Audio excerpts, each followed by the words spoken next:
سورہ کہف کی آیت 92 اور 93 میں ذکر ہے، یہاں تک کہ جب دو بیریئرز یعنی رکاوٹوں کے درمیان پہنچا تو ان دونوں بیریئرز کے قریب ایک ایسی قوم کو دیکھا جو بات نہیں سمجھ سکتی تھی۔ یہ حضرت ذوالقرنین کے تیسرے سفر کے بارے میں ہے، جس میں ایک لفظ سدین آیا ہے جس کا مطلب کوئی بیریئر یا رکاوٹ ہے، لیکن کئی لوگ اسے کوئی پہاڑ سمجھتے ہیں۔ اب اس کا مطلب پہاڑ کیوں نہیں ہو سکتا؟ اس کے بارے میں سورہ یاسین کی آیت نمبر 9 میں ذکر ہے، اور ہم نے ان کے سامنے ایک بیریئر یعنی رکاوٹ بنا دی اور ان کے پیچھے بھی ایک بیریئر ہے، پھر ہم نے انہیں ڈھانک دیا ہے کہ وہ دیکھ نہیں سکتے۔ سورہ یاسین میں بھی یہی لفظ استعمال ہوا ہے، جس کا مطلب بھی یہاں ایک بیریئر ہے، تو ایسے میں سورہ کہف میں یہ لفظ ایک پہاڑ کیسے ہو سکتا ہے؟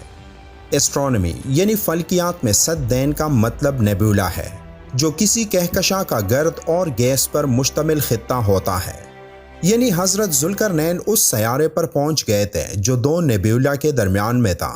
اور یہ دو sided nebula double helix nebula ہو سکتا ہے جو ہماری کہکشاں میں موجود۔ اس کے بعد آیت نمبر 94 میں ہے، ان لوگوں نے کہا ذوالقرنین یاجوج اور ماجوج زمین میں فساد کرتے رہتے ہیں، بھلا ہم آپ کے لیے خرچ کا انتظام کر دیں کہ آپ ہمارے اور ان کے درمیان ایک بیریئر یعنی کوئی رکاوٹ کھینچ دیں۔ اس آیت میں ایک بار پھر سدن کا لفظ آیا ہے۔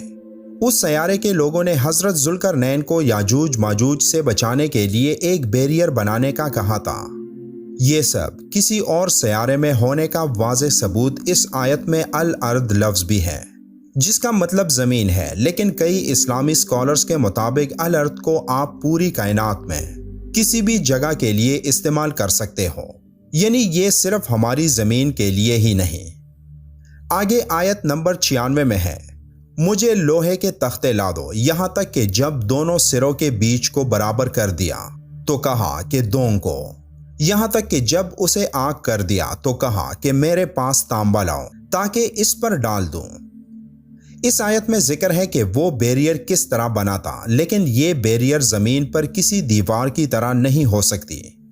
بہت سے اسکالرز کا یہ ماننا ہے کہ اس دور میں جدید ٹیکنالوجی نہیں تھی، تو ایسے میں ایسا کوئی بیریئر یا اندیکھی دیوار بنانا ممکن نہیں تھا،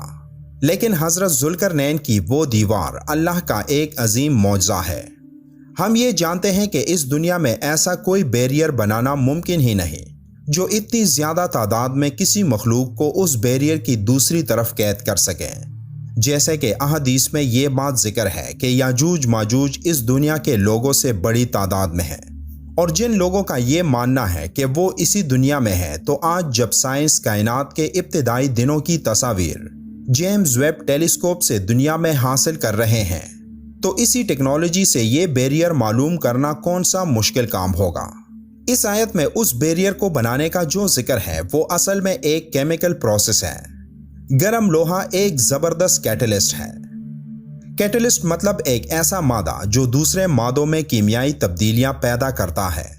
اور یہ گرم لوہا پگھلے ہوئے تانبے سے ریئیکشن کر کے میتین اور ہائیڈروجن گیسز بناتا ہے، جو دو بڑک اٹھنے والی گیسز ہیں۔ یہ گیسز چونکہ نہایت ہلکی ہوتی ہیں، تو اس لیے یہ آسانی سے کسی اور سیارے کی فورس آف اٹریکشن کی وجہ سے اس کی طرف جاتی ہیں، جسے فلکیات میں ایٹماسفیرک اسکیپ کہا جاتا ہے۔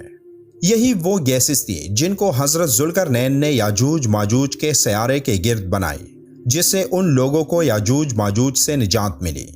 یہ بھی ممکن ہے کہ جو بیریئر یاجوج ماجوج کے لیے بنایا گیا ہے، اس سے یاجوج ماجوج ستاروں کی روشنی کو نہیں دیکھ سکتے۔ اس کے بارے میں اس حدیث پاک میں وضاحت موجود ہے کہ حضرت ابو ہریرہ رضی اللہ تعالیٰ عنہ بیان کرتے ہیں کہ نبی کریم صلی اللہ علیہ وآلہ وسلم نے فرمایا، بے شک یاجوج ماجوج اسے روزانہ کودتے ہیں،